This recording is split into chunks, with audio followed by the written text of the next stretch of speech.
Hello. Am I the only one? No, there's at least one person, right? One more. Two. Okay, guys, how's it going? Hey, what's up, OG? I'm doing well, thanks.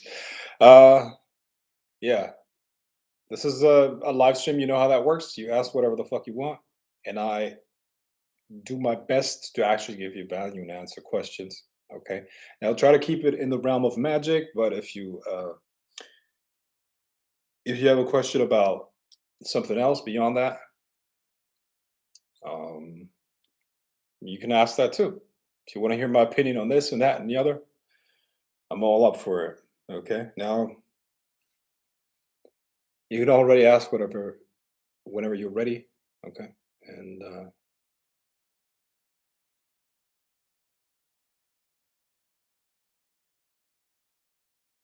yeah, let's wait till we're at least 20 people here. How's it going? Asks Damon. Damien. Damien. I don't know why, man.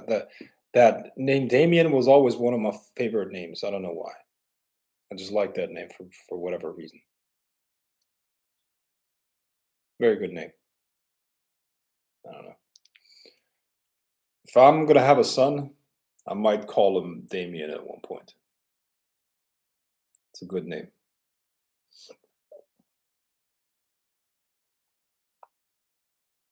All right. So, who needs school if Grail of the motherfucking Serpent is here? That's right. That's right. That's true. Fuck school. What are you gonna learn at school? They don't teach you shit. The whole school system is a fucking scam. I'm sure you know that, but it is a goddamn fucking scam. You're supposed to learn a bunch of facts and become a good little worker bee. That's it, right? That's the whole game. What's up, Frank? What's up, Enrico? Quick question. In a Celtic cross, how do you read the crown and foundation cards? Everyone tells me something different. The crown and the read the crown and the foundation cards. Look, I mean, the bottom line is you never make an interpretation or you never, what's the word? Always take all cards into account before you make a statement. Okay, so how do you read them? You read them all in combination with each other. Whatever. Let's say you do the inverted cross, for instance. Okay, there are two cards that are about future possibilities. So either two future possibilities that are separate, or one card signifies something that the other builds upon. Okay, so what you should do is always read all of them. Okay, and then try to interpret them all together. That's how you should do it. You know. And at the end of the day, crosses or decks like that, they're or spreads are very rigid. What does that mean? Don't let them don't let them limit what you want to see. Look, I mean, for a lot of my readings, I use one single card. I use one card live down, and then it's your focus and your attention that allows you to see whatever it is that you want to see. You don't necessarily have to go through these different spreads. You know, you can, but I mean, you can use tarot and other things, other divination tools as a path working, something that you can ascend through. But you can't do that separate from a esoteric tradition such as Kabbalah. Okay, so for that you need a little bit more background information. But the tarot itself, just like any other, you could use poker cards and do a divination because the surface doesn't do anything. It's your mind that is able to tune into different frequencies and see things. You know. So I hope that answers the question. All right.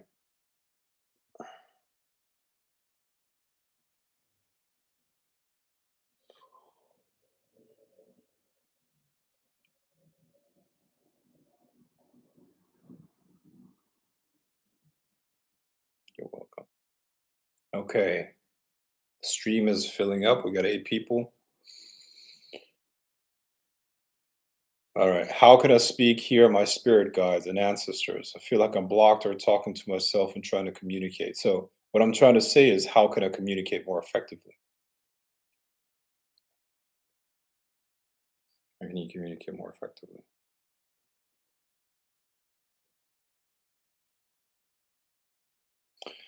You need to pay attention, awareness. Okay, so let me explain. Let's say you're intimate with somebody. You're intimate with that person, or even if somebody's just close to you, like physically in your space, you can feel what's going on with them. All right. So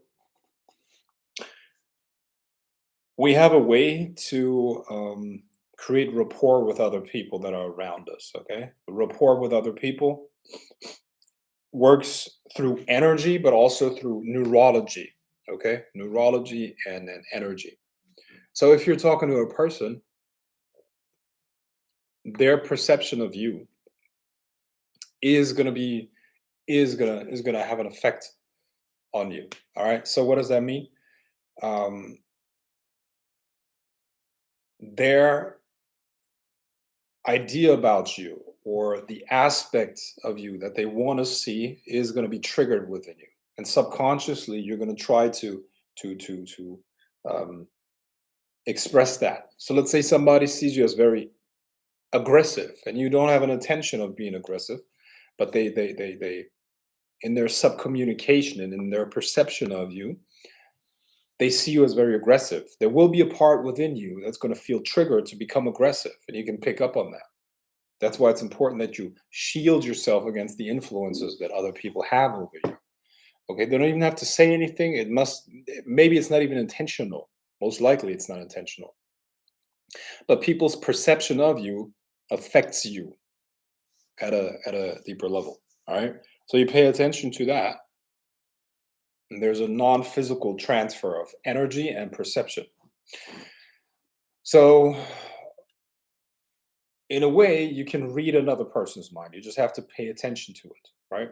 And then when you develop that, when you get good at that, you can also hear their thoughts. You will be automatically. It's not that hard to hear.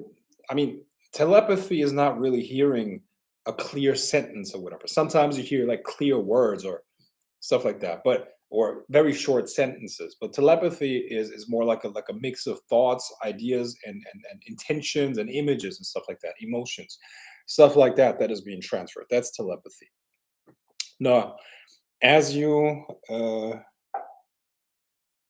as you move through the world, getting all of these impressions from people, from situations, and all of that, and then you call a spirit.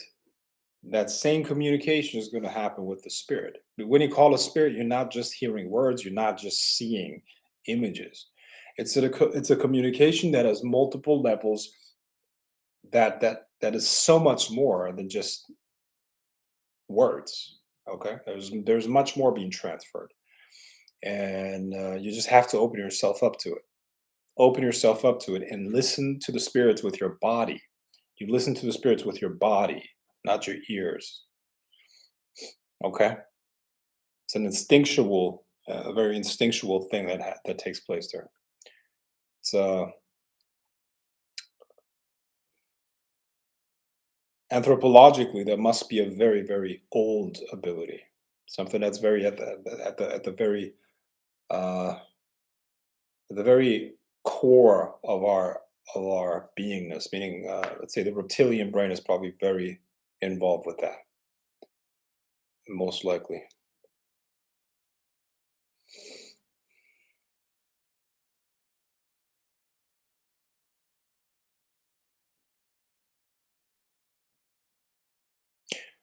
So the future, as seen in a reading, is not set in stone. We can change it. Yes, you can. Some of it, some of it you can't. Look, there's always a certain amount of momentum behind events, and if the momentum is not strong enough, yeah, your knowledge of it now uh, can change your actions, and therefore you can bring about a different outcome, or your attention or your rituals or whatever can change the course of events. But some events are just so, there's so much momentum behind them, so much energy that they will happen regardless of what you do. You see, and getting good at I mean, we can call that destiny, probably, right? And being good at divination also implies that you can tell that apart. What can be changed, what cannot be changed, and that will also determine, or should determine, what you tell the person that is asking for the reading, right? Sometimes the person is not supposed to know things that are going to happen in their lives. You see. Now, me personally, when I got initiated into a a tradition in Cuba, I was told that I'm supposed to always speak truthful in my divinations. I'm not supposed to lie to the person, uh, and I don't do that. So I tell them the truth. So, but others who are not bound by that, they can definitely. I mean, they should probably think about if it's worth it or not. Get what I'm saying? So, um, thanks, man. I appreciate that. Seems not many people have the name, yeah. But you do have any tips on attacks? I have a strong feeling that I've been having ex friends that have been throwing hexes my way. Yeah, my friend, I have many, many, many, many tips. Um, Best thing that you can do is get on the seminar for psychic protection. Uh, Psychic protection seminar. Let's check it out. Um, yeah, you should check this one out. Hold on, the link that I just posted. Generally speaking, bro, just banish and get your mind under your control. Get your energy under control. You see, move it into the direction that you want. You see.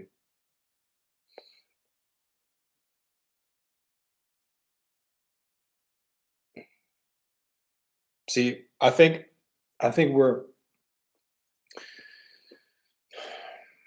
we have a misconception about life and how it's supposed to work.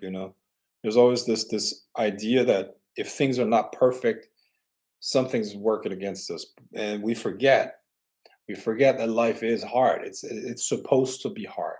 It is what it is. Life is pain to a large extent. Only that which is alive can feel pain. See, if you stop feeling pain, you should get worried. Sounds a little bit morbid. I get it. Okay, it's not my intention. All right. What I'm trying to say is that the struggle and the overcoming of resistance is a sign that you're actually getting things done and that you're moving things. What do I mean by that? There's a great concept in a book called The War of Art, and this guy talks about resistance, and he talks about resistance in the following context. He says that based on physics, I'm not even sure if he says it like that, but my personal explanation is that we have Newtonian laws in this universe, right? And it says that any action creates an opposite and equal reaction. I think it's the second Newtonian law. That means that if you want to create something, or if you want to get somewhere, if you want to essentially move something or get something going, you have to overcome a certain level of resistance. And the level of resistance is going to be in direct proportion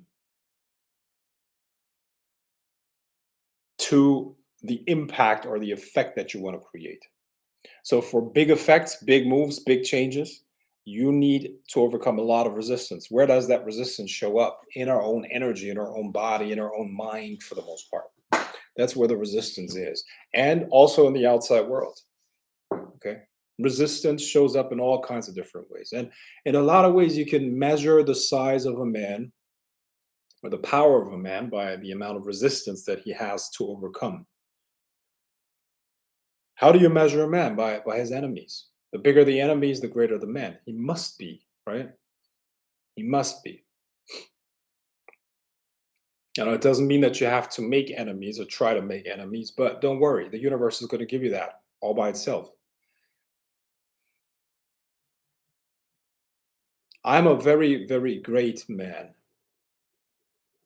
in a sense that I have that I have a lot of power to move things according to my will. And guess what I find every single day? Every single day, somebody's trying to fuck with me. The world is testing me constantly, constantly, constantly. Every day I'm being tested by somebody, multiple people.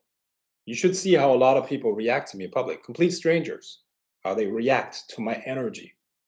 That is the universe testing me. And there's no way back. There's no way back. Some years back, I made a decision. It was a conscious decision because it was basically a question proposed to me by the universe. It was, do you want this knowledge? Do you want this knowledge or do you want peace? Do you want this knowledge? Do you want peace? And I made the choice that I wanted this knowledge. I valued the knowledge and the enlightenment and the ascent that comes from it higher than my personal peace. And I was cursed with knowledge and awareness and power that comes from a spiritual practice that I've done for many, many, many years. Immense power, but at the same time, this process of attaining the power separates you more and more and more and more from your common human beings energetically. Your frequency changes more and more and more and more and more to the point where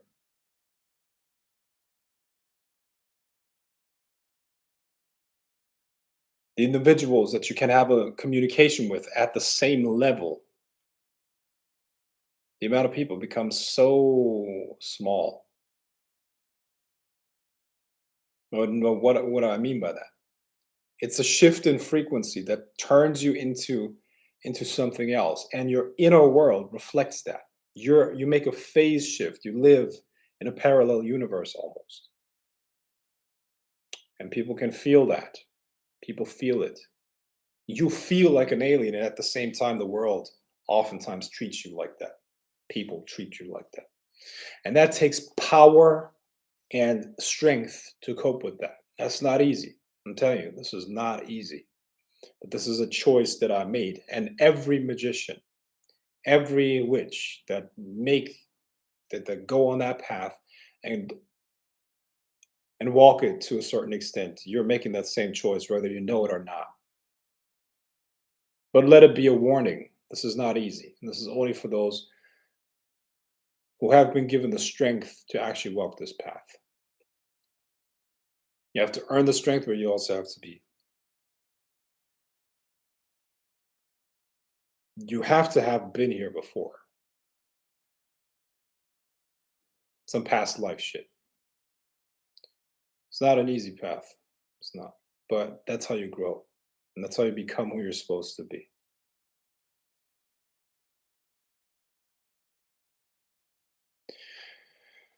Yeah, somebody says, I forgot to censor. Sorry. Yes, please don't use profanity.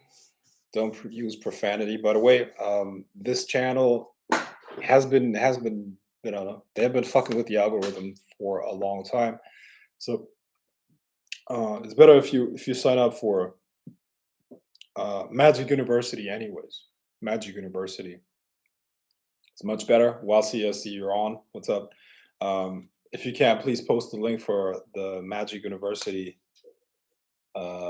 Magic University YouTube channel, and that's deep. I appreciate it. Yeah.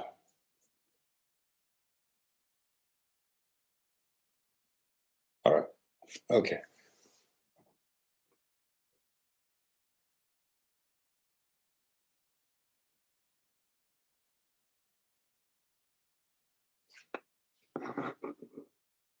What's this?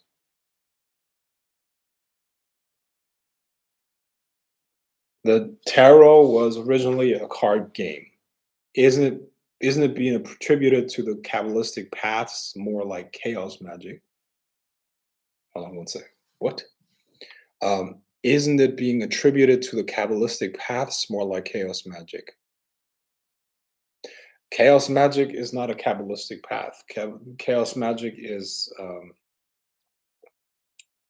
chaos magic doesn't necessarily have anything to do with the Kabbalah. You know, chaos magic was this concept that you know, as far as I know, as far as yeah, I think it originated in Great Britain, England to be specific. A bunch of magicians came together, and there was also one German guy, um, and they came together with the idea. This was in the 70s, and well, they were friends and very well studied magicians, and you know, skillful as well. And they found that different systems all had their power. You could use them, and you could get results with them. But at the same time, they all traditions at some point or another would claim that they had the ultimate truth. And these guys, look, they were very learned, very well read, and they were essentially postmodernists, right? Postmodern. This is the 70s. Think about it, a completely different time than today. Okay. This was way before computers and other stuff. And very rebellious. The Cold War was still going on and all that stuff. So basically they were modernists. Okay, what is postmodernism? It's a phase in culture, and everything's about reforming the old. Everything is like anti-conservatism and so on and so forth, right? So these guys, they were people of their time, okay, just like we all are. And what they created was essentially sort of like a meta system. A meta is a meta means beyond, something that transcends what's there. Okay, so what they created is essentially a meta system of magic, which is the following. Okay, so there are a bunch of tenets, and one of them is essentially that any magical system can be used and is useful. But it is not the system itself that makes it useful. It is the magical techniques and the magical abilities that the student of the system develops, and then they can use the symbols, energies, and spirits of the system. Okay, which means the following: if you are able to extract or discern the magical abilities in its raw form, you can train those, and then you can go into any system and make any system work for you. Okay. And at the same time, chaos magic said that you can create your own magical system, because a magical system is essentially just a cosmology, a certain hierarchy of energies and beings, okay, different categories, and you can create your own magical system. Plus, you can tap into any type of spirit and use it to create magic. So, in chaos magic, there's nothing wrong with using the Mickey Mouse pantheon. Okay, Mickey Mouse, Minnie Mouse, whoever else is in that fucking uh, pantheon. Pantheon, by the way, is a set of gods. Okay, gods and god forms. Let's say there's the Egyptian pantheon. There's the Greek pantheon. The on Olympus. All of these are a certain set of energies that represent a certain set of energies and entities. And as a chaos magician, you can tap into that one. And next week you can work with another system, and so on and so forth. And this approach to magic has actually become very common. You know, most magicians that you will know are probably chaos magicians. They don't call themselves chaos magicians, but they are. Which what they're saying is that we can use any magical system, which is very true. Even myself, you could easily say that I'm a chaos magician, where um, I am completely convinced that you can make any magical system work. You can also create your own. They will differ in their power. Absolutely, there are magical systems that are more powerful than others. but it is about the magician. The magician makes it work through his control of energy, of concentration, and intention. That's it. So chaos magic is not necessarily connected to Kabbalah at all. Kabbalah is the oral esoteric tradition of the Jewish people, okay, or the Jewish religion. Better. That's probably because there are Jewish people who are not religious, right? But yeah, it's the oral mystical tradition of the Jewish religion. So it doesn't necessarily have anything to do with chaos magic at all. All right. Um, there goes the legendary Frank White. You got that. You got that right. What exactly is happening during sleep paralysis? Oh my, I'm not going to go into that right now. One bad thing after another, from job loss, health decline, dog rapidly decline and needed to put down. Okay. Loss of friends, bad luck in general. Well, cleanse your energy, my friend. Find a way to cleanse your energy. Maybe even go to somebody that you know, or somebody that you can find out. Maybe a Santeria practitioner or something like that. This is not a recommendation. Okay, you do whatever you want, but maybe find somebody who can help with cleaning your energy. Maybe even a Reiki treatment could help. You know, can you attract good to you by being bad or narcissistic? Like opposite attracts. No, that's not how it works. It's like attracts like. Okay, so the energy that you put out, you will attract. Okay. How do I tell the difference between negative emotions that are from my mind versus a negative spirit? Well, that takes a good level of awareness. A good level of awareness. It's usually developed through meditation.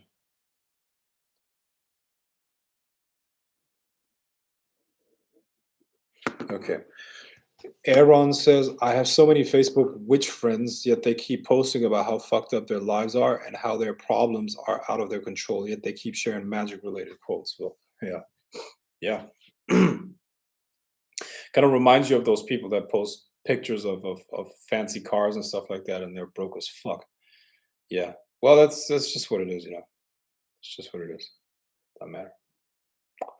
At the end of the day, social media is essentially um, an expression of what we want to be and what we aspire to be, which is there's nothing wrong with that. You know, it's basically what we aspire to be and want to be, and what occupies our mind. So maybe there's just aspiring magicians. I don't think you should knock them. You know, I mean,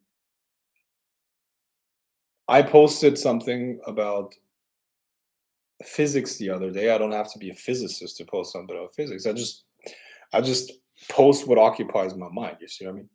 So there's nothing wrong with that. But if you claim that you are a magician, and then and look, I mean, who says that you're a magician or you're not? You know, doesn't mean that you have to be all powerful to call yourself a magician. You know, gives a shit. All right. Okay, Frank. Thanks, Frank. What makes a sense? Okay, thanks, Frank. That makes sense. I wondered if it was a sign that I needed to change and grow and move in another direction. I think I need to do my part on overcoming these last 2 months. Okay. The movie 300 is immediately what I thought of from what you said. Okay, got it. That's deep. I appreciate the wisdom, man. Yeah, thank you. What's the psychology being magic? Let's say I'm binding someone. Does my thoughts tap into their subconscious and they act upon the thoughts they receive? How did you just answer a question I was thinking? Okay, I answered that. Yeah, look, you're an electromagnetic being. Okay.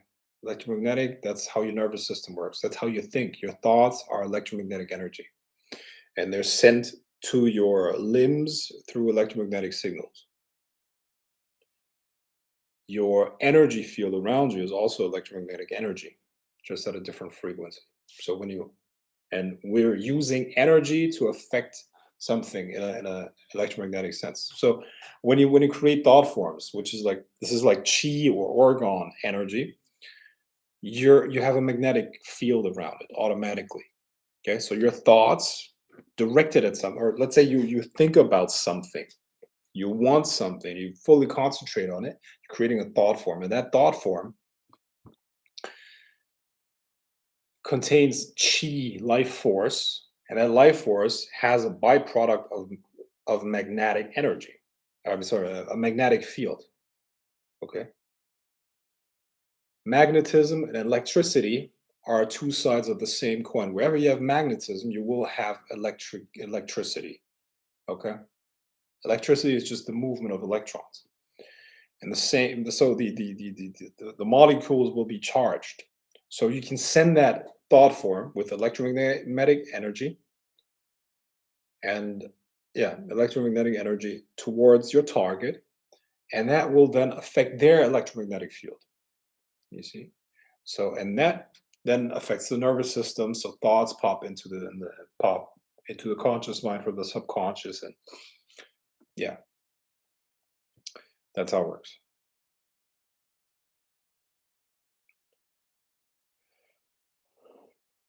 What do you recommend to start with if someone wants to practice magic and witchcraft? Meditation, yoga, concentration exercises, stuff like that. Because that's what it is about. You want to develop psychic abilities, learn to concentrate and focus. That's it. That's the secret to it all. It's one pointed focus. That's it. It's all a matter of attention and being able to control the focus of your energy flow. And that is determined by what your concentration does. Where is your focus? You see? That makes you psychic, that makes you able to direct energy, that makes you able to communicate with spirits. It's all that. Psychic abilities are just the ability to focus the mind very intensely. That's it. Um, is Dharma and karma the same thing? Not at all. No, it's not. Dharma is essentially your destiny, which means that the whole universe, all of spiritual existence is a system, meaning everything relates to each other and everything has its place.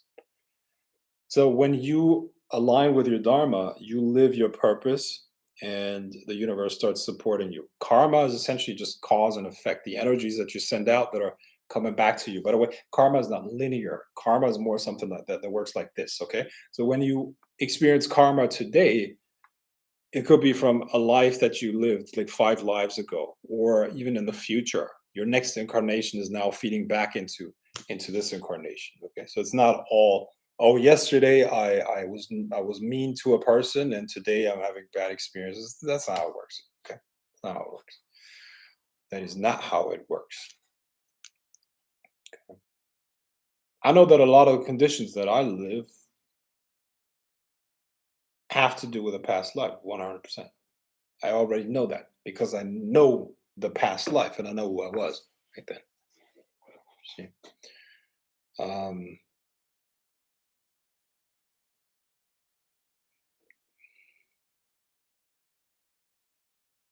that's my new quote. Okay. What's good, Frank? How you doing? I'm doing well, man. Hey there, Frank. One question. Purpose in life is just not something that can be channeled, isn't it? Nah, nah, no, no. You can get ideas you can get ideas about what your purpose is, basically the right direction. I've done that many times in terms of readings. But look, I mean, when you would really, really, really describe a person's purpose, it's not necessarily like three easy words or even just a sentence. It's more like it could be 3 pages, or 4 pages where you write down exactly what the purpose is and what you're supposed to do. You know. So are we affecting people simultaneously like they affect us as well, or are we projecting our minds and we can literally have complete control over our whole projection? That is a good question. Well, when two energy fields interact over time, there will be an amalgamation. Amalgamation means kind of like a mishmash, and then the stronger energy field will tend to dominate the weaker one. That's how it works. Okay, so um, the stronger energy field usually starts affecting the other one stronger or more intensely. So it depends on you, depends on the strength of your energy field.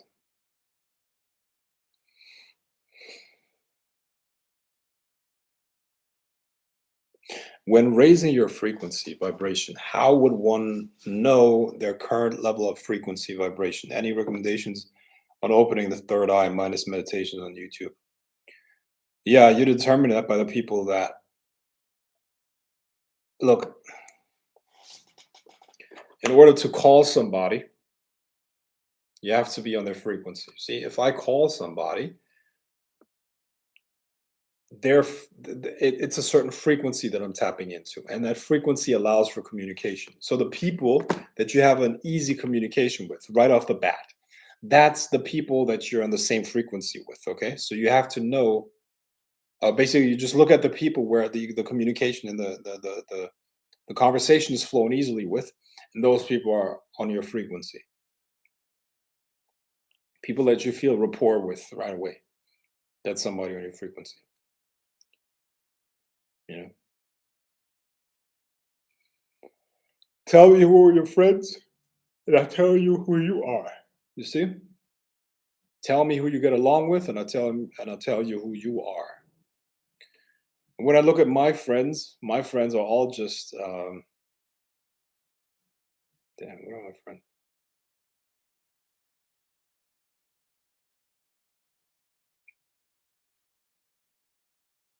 People that I would really call my friends, I would say they're really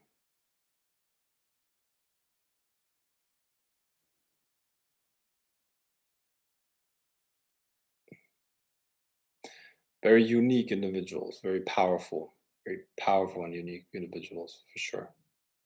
Like people where you listen to their voice and the voice itself changes something massively within you because they're speaking from a point of perception and frequency that has the ability to shift something within you forever. It's powerful. It's very powerful. Very charismatic too. Those are the people that I call friends.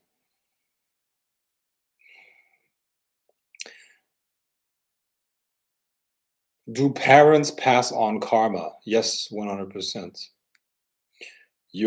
There is genetic karma as well. Yeah, 100%. Genetic karma. That's why it's a big deal. You wanna get involved with in terms of children and stuff like that. Yes, there's definitely karma being passed on, family karma, racial karma. You know, yeah, all kinds of things. Definitely. Um, don't ask me questions about blood or stuff like that. Uh, okay. Keep it very clean, very safe. None of that shit. Okay. Nothing. Uh, what do you see in the future for the world and spirituality? It's a little bit complex, bro. It's a little bit complex, but you'll see. Um, I have a very positive vision for the future, actually, and I know exactly how I'm going to attempt to help bring that positive vision about. I'm so on my purpose. I'm gonna know I know what I'm gonna do for the next however long I'm gonna live, 40, 50, 60 years. I don't know how long, you know. I know exactly what I'm gonna do for the next decades of my life. And I plan on being part of the spiritual change. I know exactly how I'm gonna do it. So my life course is set, if you will. I found myself. I found myself. Yeah, I found myself. Yeah. But then the work starts. Once you find yourself, then it's work. All work, work, work, work. But hey, I don't know how people can be satisfied with fucking objects and stuff like that. Look, I don't no hates on whatever.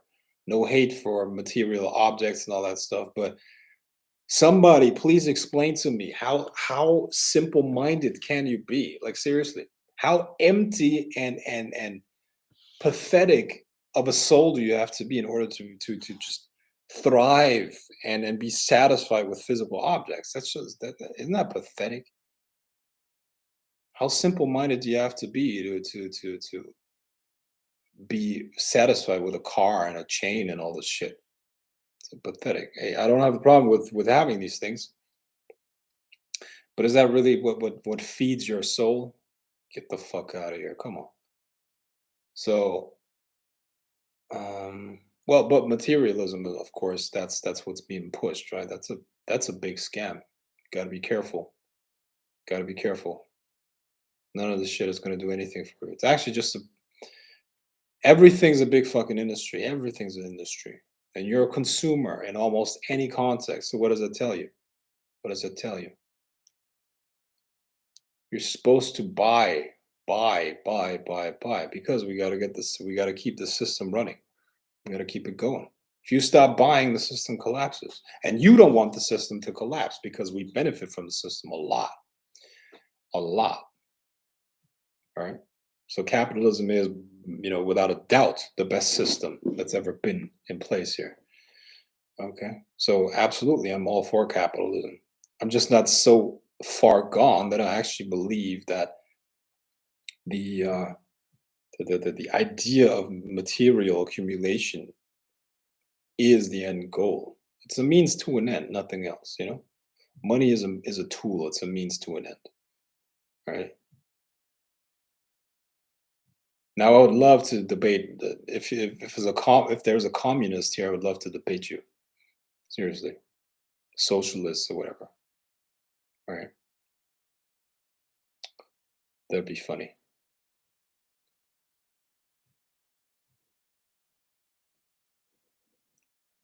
All right. So,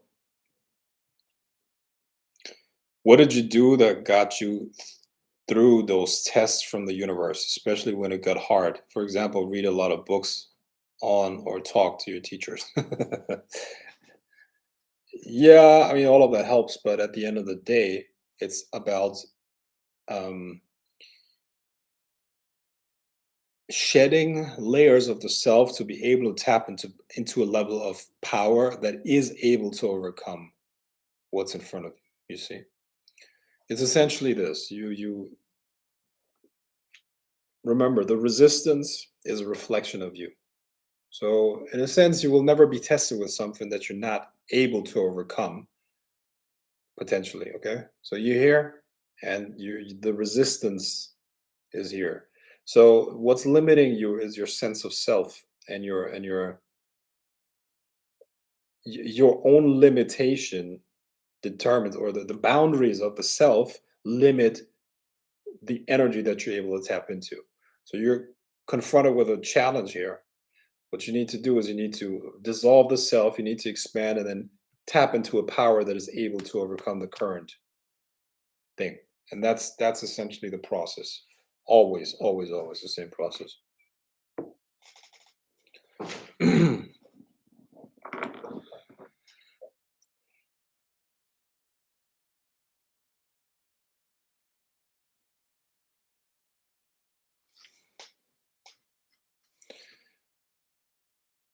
On a higher level, how is the masculine and feminine energy playing out?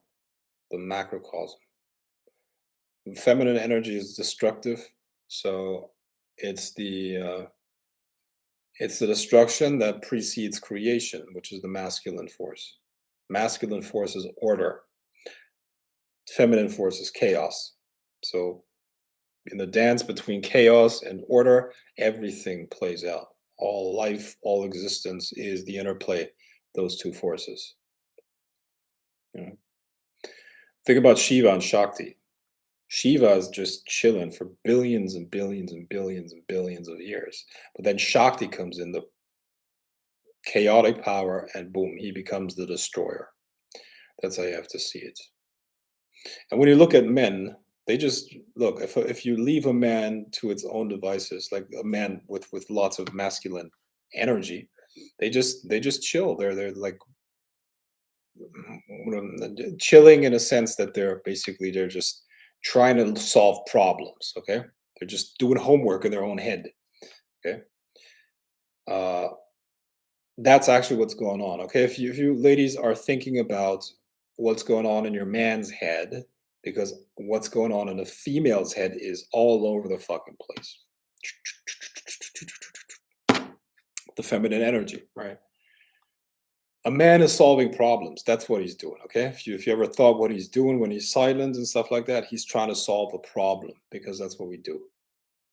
We bring order to things, and we try to create a plan, a fucking plan. You want to emote. You want to know that the other person feels what you feel.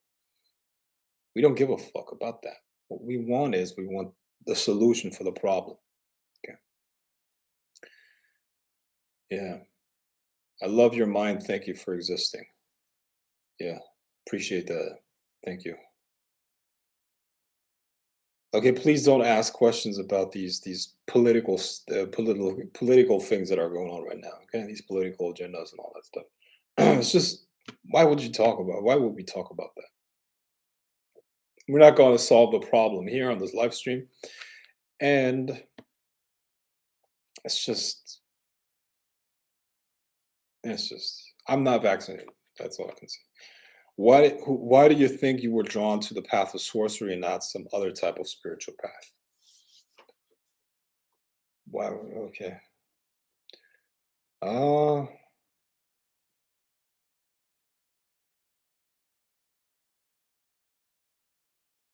hmm. That's a good question. Why that? No, not some other path. Maybe temperament, maybe something else.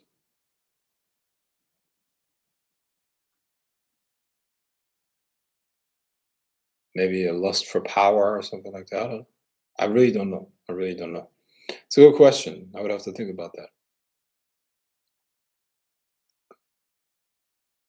Julie Statsbury says VUM today. I don't understand that. Is that code? Um, I suppose the socialist here would be me, but I was under the impression that it was an apolitical space. Nothing's apolitical. Everything's political. Everything in life's political.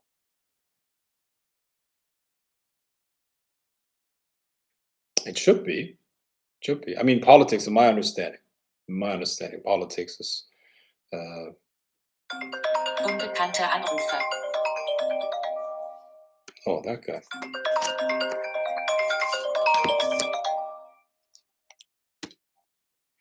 Hello? Yes.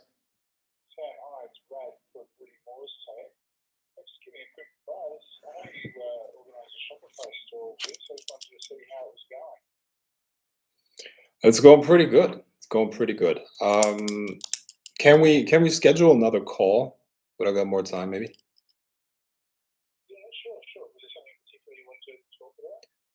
Um, yeah, maybe the structure and what you guys can do for me.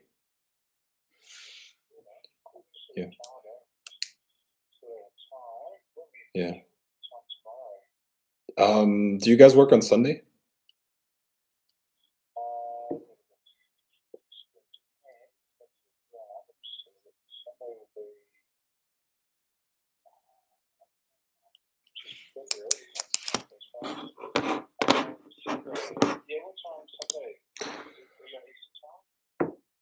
No, I'm in Europe, so let me let me. That's Berlin.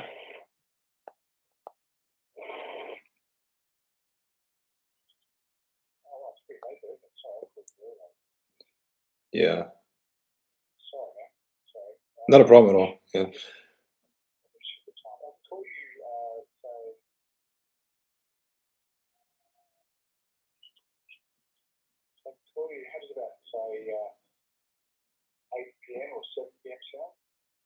Eight p.m. 8 p.m. sounds good. Yeah. Mm. Okay. Thank you. Bye. Okay. Sorry about that. All right. I suppose I'm the socialist here. I suppose the socialist here would be me, but I was under the impression that this was an apolitical space. Yeah. Yeah. I got that one. Hey, Frank, how do I acquire access and how do I invest properly? Access to what? And how do you invest in access to what?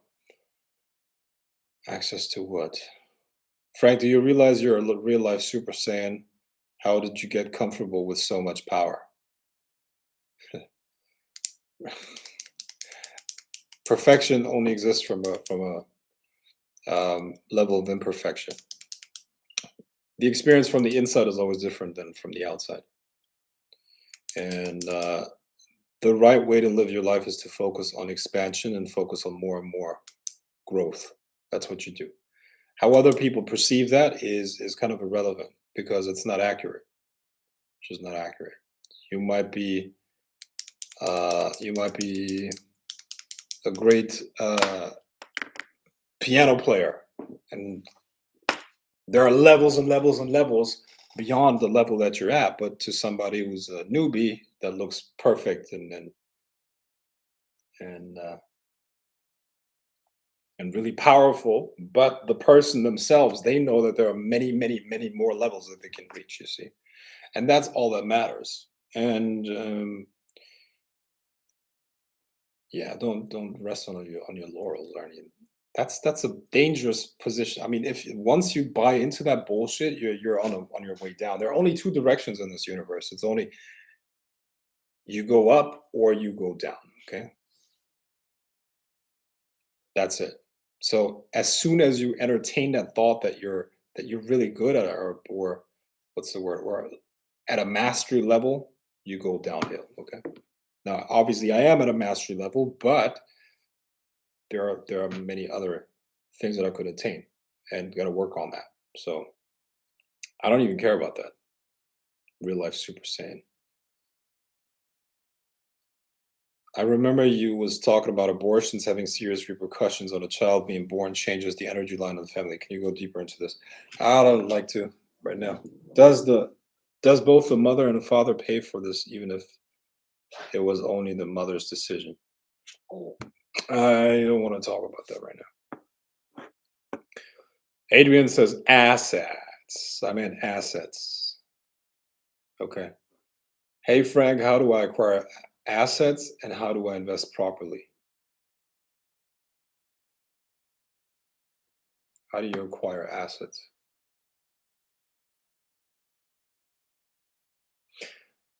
Well, assuming you start at zero or very little, you hustle, bro. You hustle. And hustling allows you to generate access income. And that access income is then used to acquire assets. That's it. And when it comes to assets, you have a uh, bunch of different options. What do you do? Your assets determine, I mean, the profile, your assets profile should be, it depends on your age, depends on your living situation, depends on your risk profile, your individual risk profile. It depends on the economic situation, of course, right? And yeah, what is it that you want? What are your life goals and all that stuff, right? But at the end of the day, it all comes down to money. You need access income so that you can save and then buy assets with that money. Stocks, real estate, and other things, businesses. It's all assets. Definition of an asset is something that puts money into your pocket without working.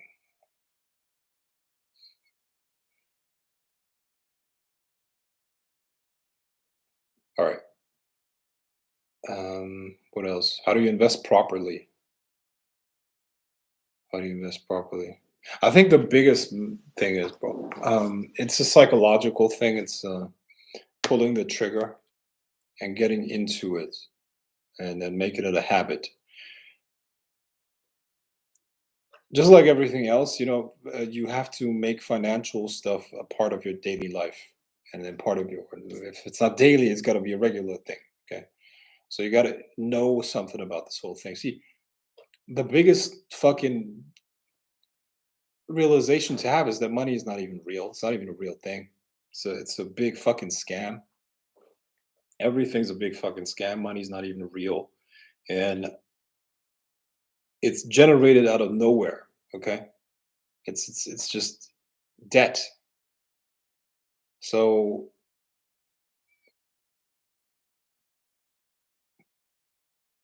you have to try to generate it in some way or another. See, there's no real substance behind that concept called money. Okay, so find a way to generate it. Find a way to generate it in an access form. Okay, and it's since the internet is out there, it's become much easier to create that in access form because you can have digital avatars or digital products or whatever the fuck you want to call that, and they keep working for you 24/7. You see, and that's really what it is, right?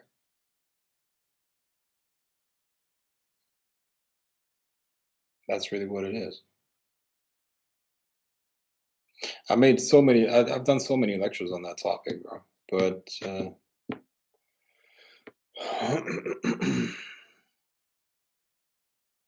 the first thing is you need to, first of all, reduce your costs. Okay, reduce your costs, and then you increase your free time that you have. Okay, use Pareto to increase your free time. With that free time, then first of all, you have more free time because you got to work less because you got more like you need less money because uh, you're more efficient with your money, so you don't need that much. Plus, you increase your time. So what you got is time. So let's say 2 hours more per day. We can be creative. You need to educate yourself on a constant basis, right? You educate yourself on that stuff, and then you create value in some way or another. You got to create value for other people, for the world, in order to expect money back. That's essentially what money is. Okay, it's value that you put out, and that comes back to you. Okay, and make sure that you then keep that, and then accumulate it, and then put it into assets. That's it. That's it. That's how it works. Okay. I asked that question because I have often wondered why I have been drawn to this path, knowing there are many paths to enlightenment and freedom. Just curious as to your understanding of this mystery. I don't know. I mean, to me, it's weird if somebody's not. Look, nobody's neutral when it comes to this topic. Okay, even the most atheistic and most skeptical person, they're going to be like, "Oh, please." They're going to get a little bit nervous if you tell them that you're putting a curse in them or something like that. So I think deep down, everybody knows that this stuff is real, and nobody's really neutral. So you got two choices: you either stay away from it completely, or you get a taste of it, and then it's just something that sucks you in. I wanted to say me doing the advice such as yoga, energy cleaning, positive self-talk, and meditation change a relationship with a guy like in a good way. We have become closer and also more stable and better friends. Okay, good.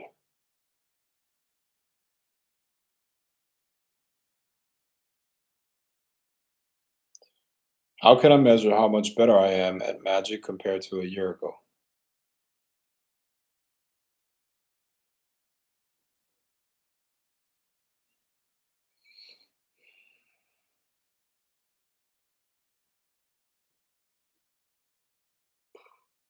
How can you measure that?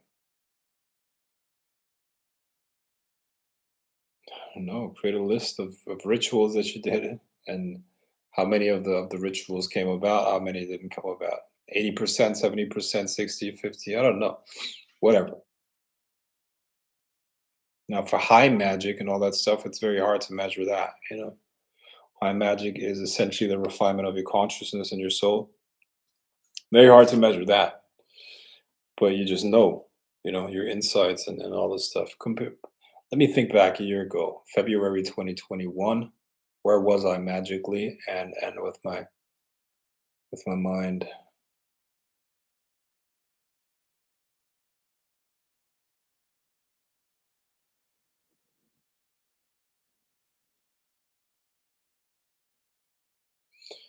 Has there growth? Was there growth? Has growth happened there?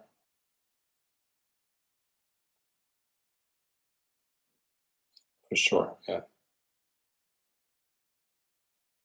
Do you have any tried and true proffer, preferred ways to manifest some cash? Preferably sooner than later. Open to ritual ideas, deities, demons, and spirits, or any advice in general.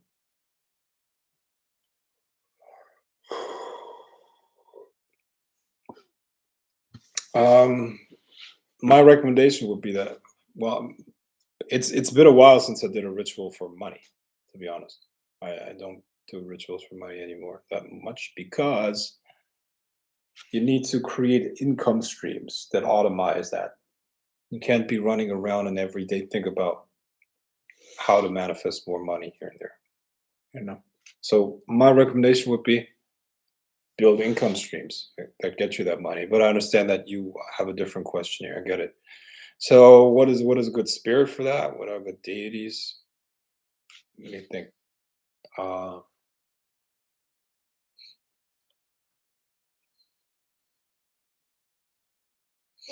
go with the Luba tail.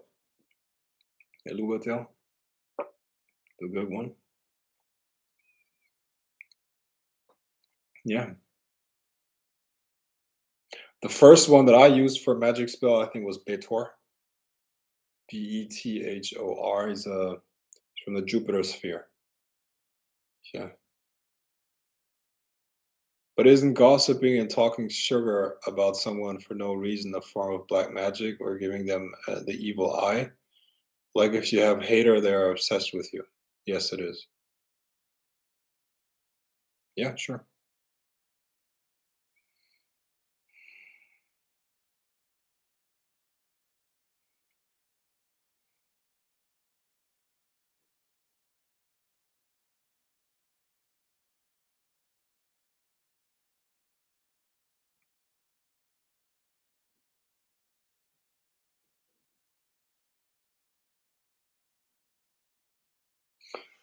All right.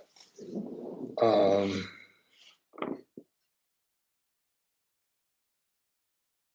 what deities are known for imparting ideas, inspiration? The muses are probably very good. The muses, Muses, there are 9 of them. Try to work with them. Or Thoth is a good one too. Thoth.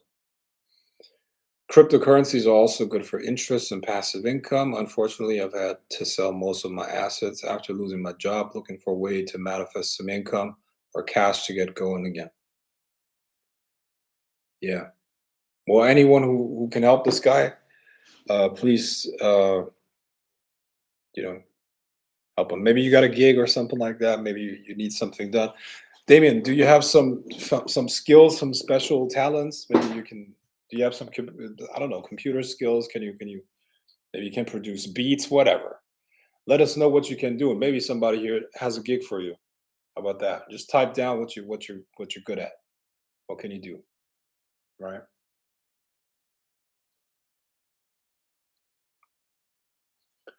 Indira says, Frank, do you have any tips on how to tread the line between consistent quality hustle and detrimental burnout?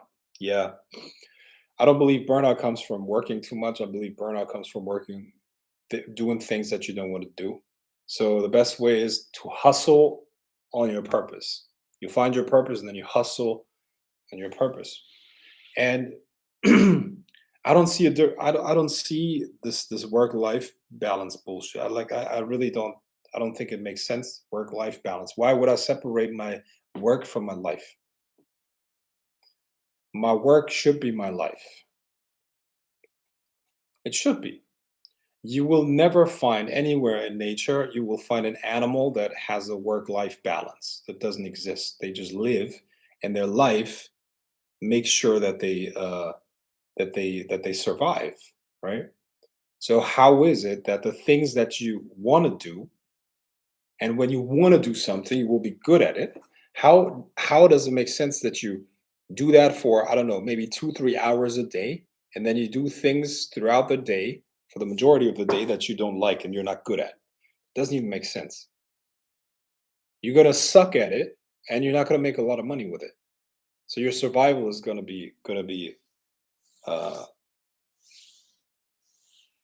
be compromised.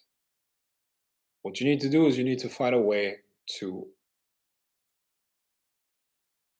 live your life in alignment with your purpose, with what you're good at.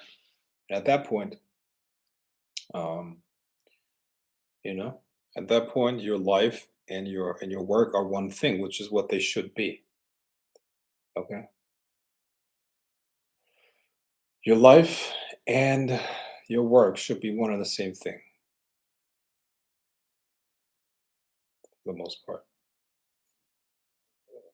Okay, so what do you like? What are you good at? Where can you provide value? And that is what you should make a living with. Okay.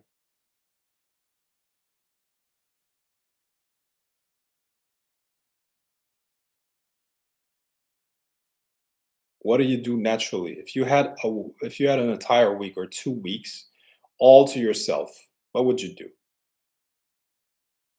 What would you do? You know what I would do if I had completely 2 weeks to myself? I would be reading. I would build businesses. I would read business books. I would read books about stocks, the stock market, and stuff like that. And I would meditate and do rituals. That's what I would do if I had 2 weeks to myself. And guess what I do in my fucking life? Guess what I do? Exactly those things. Well, that's what the fuck I do. That's what the fuck I do. Okay, I work out too and do some martial arts here and there. But I mean, for the most part, that's what I do in my life, man. I build businesses, I learn things, I read, and I do magic. And I read topics about all kinds of different things. All kinds of different things. I'm literally interested in almost anything and everything. Literally almost everything and anything. Like my interests are pretty wide, pretty far out. Yeah.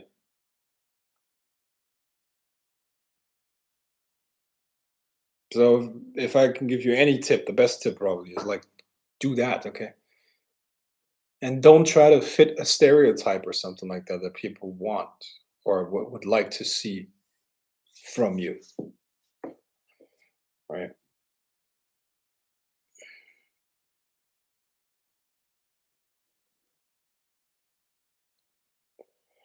Can you astrally travel to one of the muses or Thoth, ask for an idea for an invention, and then have them give you one while on the astral plane? Does that work?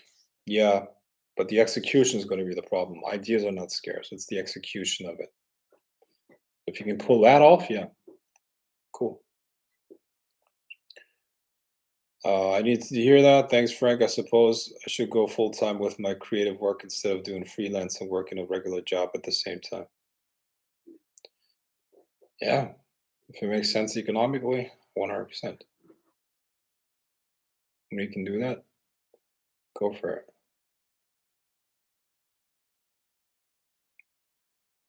Now, there's a caveat, though. There's a caveat, which I didn't mention. You have to be very, very good at what you do, too. Okay. So it's not just what you like, you have to build up skill, of course. You have to be good at it because otherwise people are not going to pay you for it. So you have to be good at what you do. So build up a mastery level and then go for that. All right.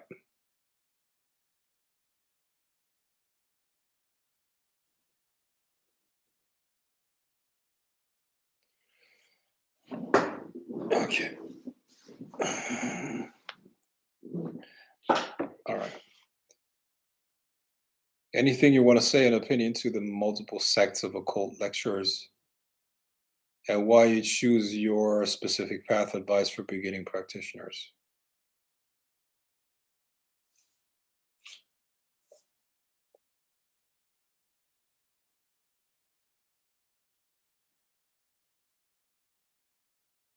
Okay, I don't know if I completely understand that question. You're talking about the sects of occult lecturers. You're talking about different orders.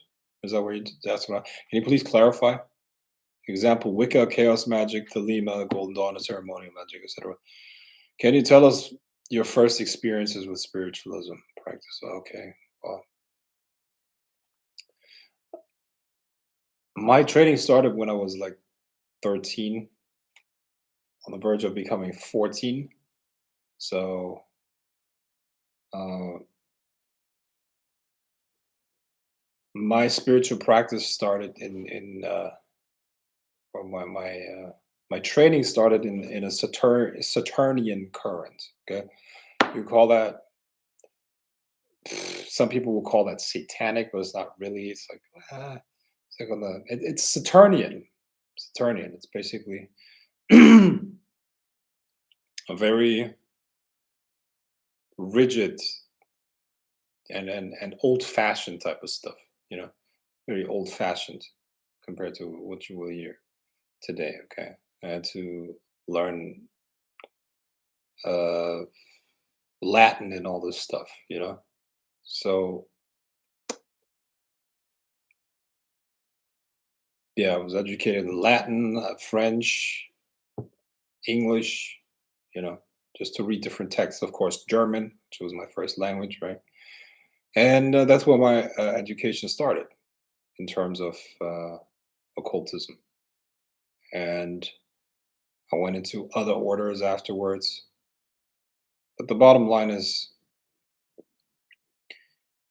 see, true spirituality, there's definitely value there that you can gain from being a member of these orders, but at one point it becomes a political game, just like most of them, you know.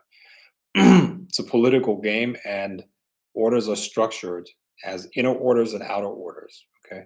And as you go closer and closer and closer to the inner order, you will be more and more and more um, initiated, but also more and more truths will be revealed in terms of the hierarchy, and that certain secrets are never be to be. They're not even there to be revealed to people. And the order and the purpose of the order is not even to teach people or to elevate them in some way or another. There's a concept of invisible masters. Okay. And all secret societies in one form or another are connected to the invisible masters, which are essentially our creators, if you will. Okay. Like mankind has been engineered and designed by interdimensionals, if you will. And they're on the edges of our reality. Okay. And they control the physical reality, basically. This is the prison that they built for us, and this prison is what we're supposed to escape through our spiritual practice. And at one point, you start hitting their frequency and you start communicating with them, and then you start learning from them directly. And at that point, no order or none of that is gonna serve you that much anymore. At that point, it is about becoming spiritually autonomous, and that can only happen independently. Okay, so that is my answer. And do you believe black cats are sacred? No, I don't think so.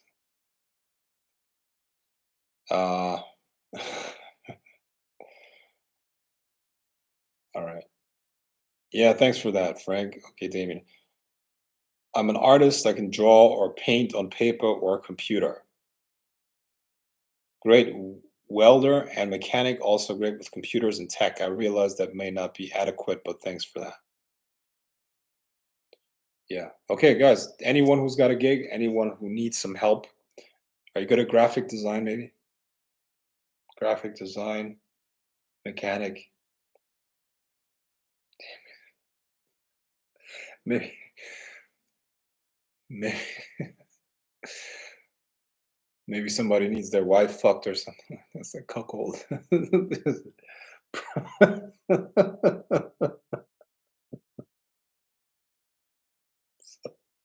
That's hilarious. All right. No, seriously though, like anyone who needs, uh, okay, an artist that can draw, paint on paper or computers. Okay, great welder. Uh,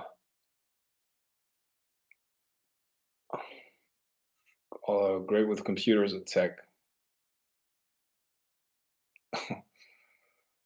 Uh,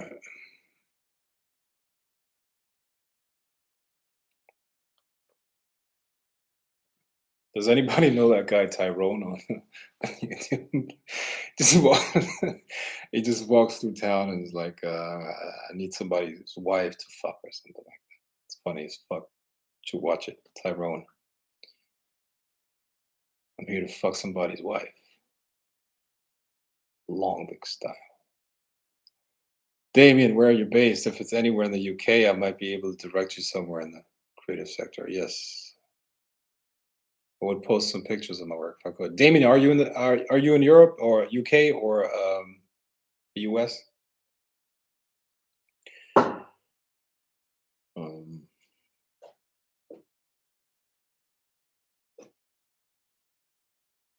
if you're in the Grail of the Serpent in a Circle group, you can post some stuff there.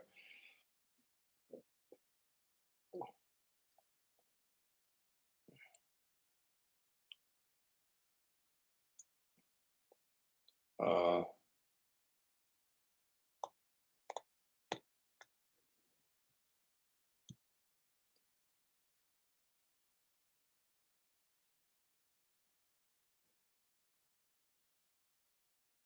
okay.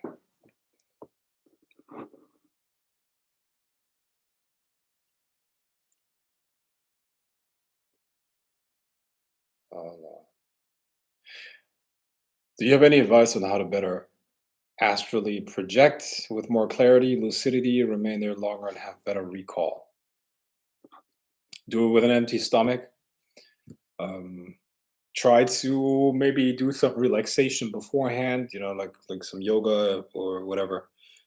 Actually working out before you do practices like that can help, especially running, because it forces the body to get rid of the stress response. And there's like a, especially after intense cardio, there's a compensation effect where you exert so much energy and you get really, like, you get rid of a lot of energy, right, in a very short amount of time, and then the body goes into a compensation where it's going to relax easier. That's why it's kind of easy to take a nap if you worked out in the morning, you see. So, do you sun gaze? No, I don't.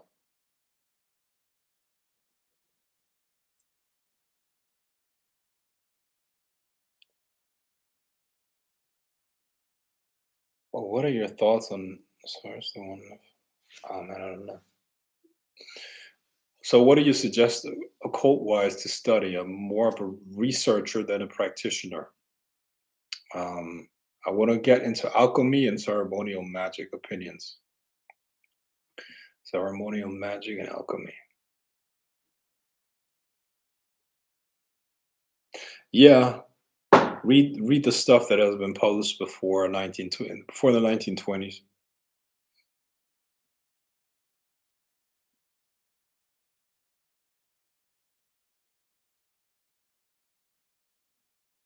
Yeah, stuff that has been written before the 1920s. Israel Regardi, that's good stuff.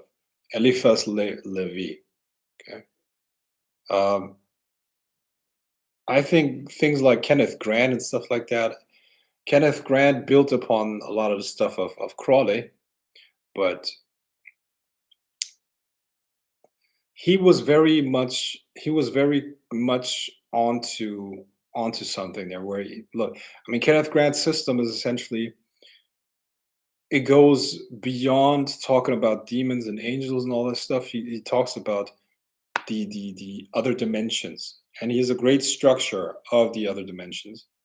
And he was very aware that we were dealing with aliens, ETs, extra and interdimensionals, more so than spirits, you know. And that's kind of an advanced system, but well, I would you got to be very very careful with that one. Okay, very very careful. Because there are a lot of traps in there. It's basically designed to vampirize people. You gotta be very the same with the Necronomicon. Same with Enochian magic. Right? Enochian magic. There's no system where people go faster, go nuts, go crazy faster and more often than with Enochian magic. So be careful with that as well. And yeah,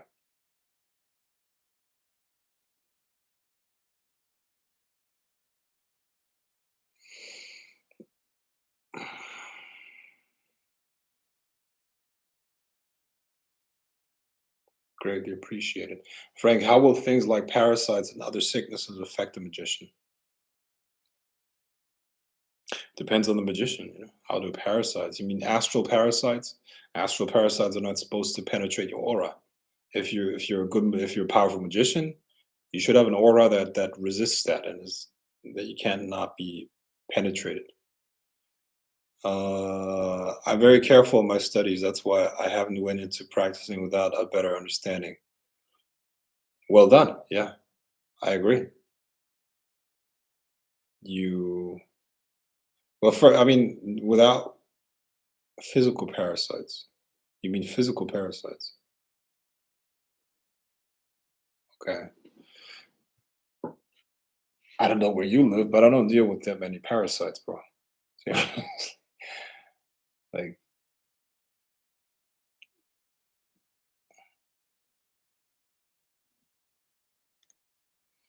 wow, there's a massive lag between the answers and them being posted here. I mean, the comments and them being posted here.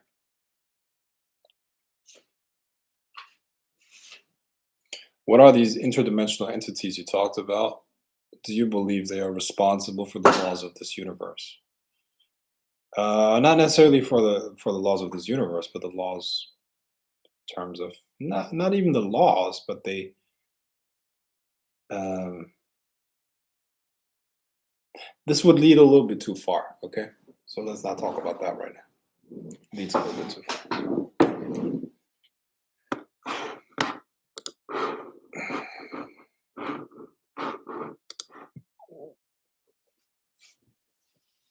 Would like to keep in touch for future inquiries.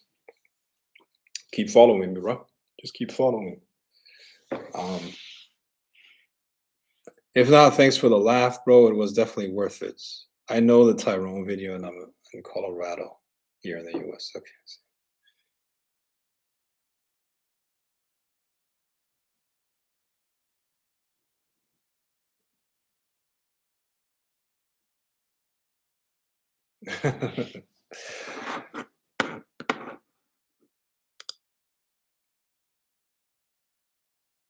Damn, stayed away from that. Then didn't Enochian turn D into a cuck?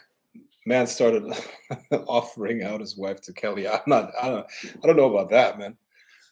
But I know that Parsons offered his or let him, he cucked out of his wife. Or cucked out, is that even the word? He let Hubbard fuck his wife. Yep. Parsons, Jack Parsons and Hubbard were good friends, and he's like, please fuck my wife. Okay.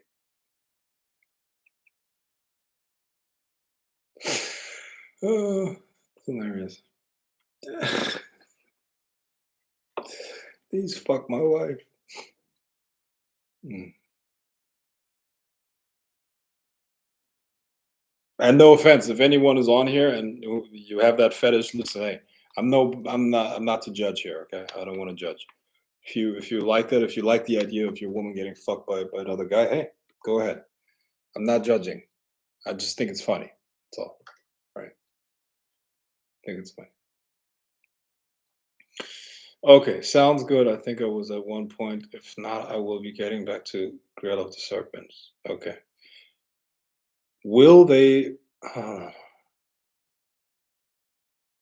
will they weaken them? I live in the US. Many people here are finding out they have them. Wow, okay. Parasites don't believe in borders. Okay. Okay, what are you eating then? Is it coming from the food? Or where are the parasites coming from? Maybe the drinking water, right? Um,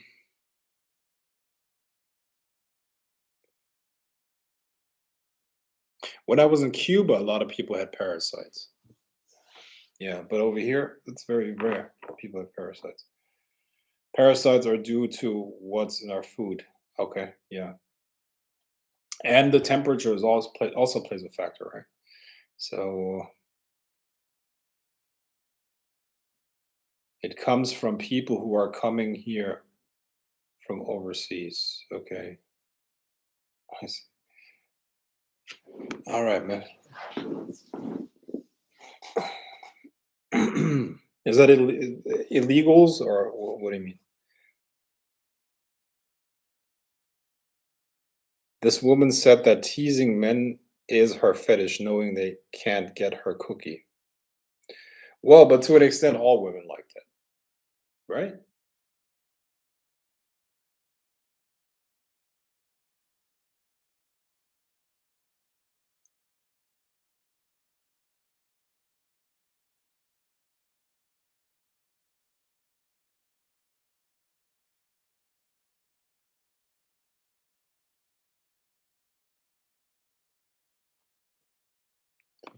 Brother, nah. Who you been fucking if that's the case? Is that common for me, brother? Is that common for me?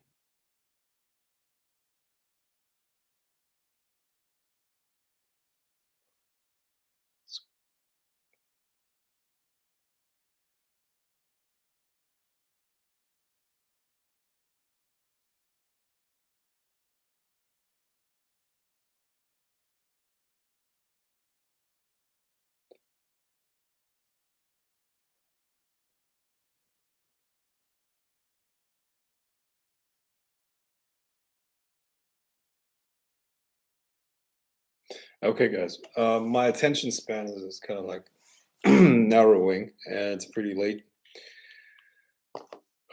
I hope you got something out of this. And yeah, just stay tuned. Keep checking the videos. And I'll talk to you soon. Be well. Bye.